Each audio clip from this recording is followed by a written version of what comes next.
Fancy Nancy and the Late, Late, Late Night.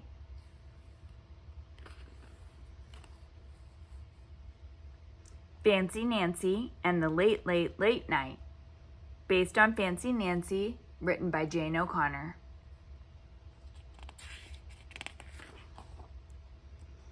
I adore visiting my neighbor, Mrs. Devine. Here we are having tea on her veranda. That's a fancy word for porch.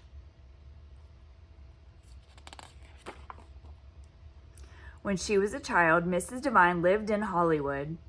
She used to see lots of movie stars, only Mrs. Devine calls them celebrities. Isn't that fancy? She has a special scrapbook of photographs. Some are autographed. That means celebrities signed them. Your scrapbook is extremely fascinating, I say. Fascinating is even more interesting than interesting. Ooh la la, Mrs. Devine says I can borrow her scrapbook if I bring it back tomorrow. Merci, merci, merci, I say. At home, I pretend that I am a Hollywood celebrity. I dress up in my most glamorous attire. That's fancy for clothes.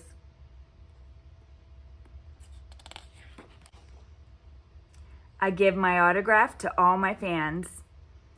I pose for photographs.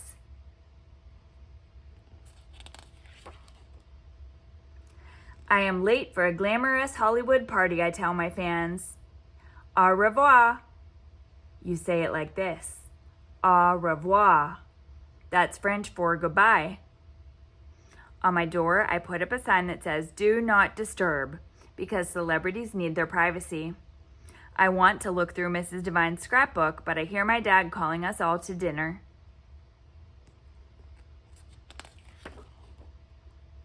After dinner, I learn all my spelling words. I am practically an expert at spelling. Before I know it, Mom says, "Nancy, time for bed." Oh no, I haven't had a second to look at the scrapbook. I beg my mom to let me stay up later, but my mom says no. It's a school night. Tomorrow is Friday. Tomorrow you can stay up later.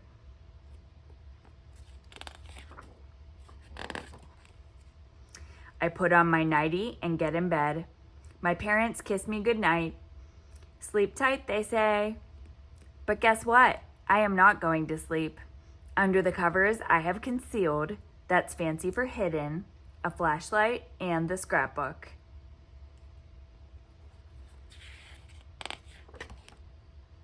I stay up very late.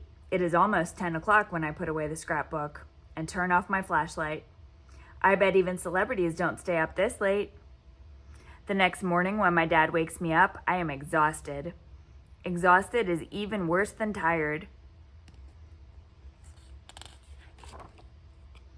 At recess, I am too exhausted to jump rope with Bree and my friends. I missed 3 of the words on the spelling test.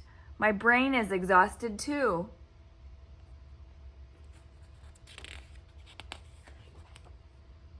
After school, I return Mrs. Devine's scrapbook. She asks if I would like to stay for dinner and watch a movie called National Velvet. It is on TV tonight. It is about a girl and a horse. I loved it when I was your age, she says.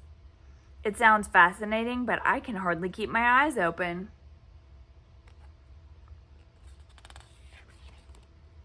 I go home and start weeping, which is fancy for crying. When my dad asks what's wrong, I confess. I was naughty. I stayed up late last night and I had a terrible and exhausting day. My dad doesn't scold me. He says, "Now you understand why you need a good night's sleep." That night I go to bed even earlier than my sister.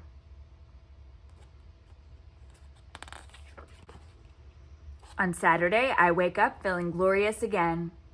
Glorious is fancy for wonderful. And guess what? Mrs. Devine taped the movie for me. I can see it tonight. Dad was right. Even fancy girls need their beauty rest.